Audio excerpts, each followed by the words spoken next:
10-এ কত দিবেন মেরাজের এই আউটকে? ফেসবুকে পোস্টের অভাব নাই। কেন ভাই, এটা কি আউট করা ঠিক হয় নাই?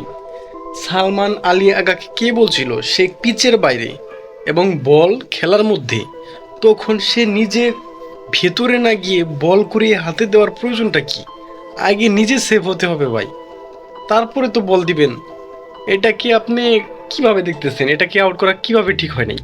উনি তো বাইরে, উনি যদি ভিতরে থাকতেন, ভিতরে থাকা অবস্থায় তিনি বলটা হাতে দিতেন তাহলে ঠিক ছিল। পাকিস্তানের পুরা সাবেকরা তো খেপে গেছে, হাফিজ টাফিজ বলেন, মানে স্পোর্টশিপ স্পোর্টসম্যানশিপ বলে নাই আমাদের ক্যাপ্টেনের মাঝে, এন তেন।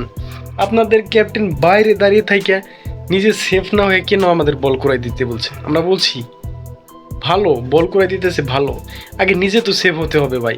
আগে নিজে আমার পিলের মধ্যে থাকা অবস্থায় আমাকে ভিতরে ঢুকতে হবে। এটা তো একটা সাধারণ জ্ঞান, কিন্তু ওটা হিট অফ দ্য মুমেন্ট হয়ে গেছে। সালমান আলী আগার আসলে মানে ওই রকম খেয়ালই ছিল না হয়তো বা, কিন্তু এটা আউট করা ভাই পুরা ঠিক। এবং এটা 10-এ কত দিবেন? 10-এ 10 দিবেন। পরবর্তীতে আবার বলতেছেন লিটনের অ্যাগ্রেশন।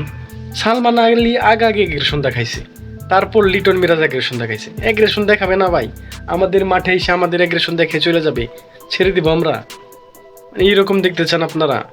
মানে আপনাদের মাঝে স্পোর্টসম্যানশিপ বেশি, কারণ উনি বাইরে, ওনাকে আউট করবো না তা আমরা আউট না করে কি চলে যাব নাকি?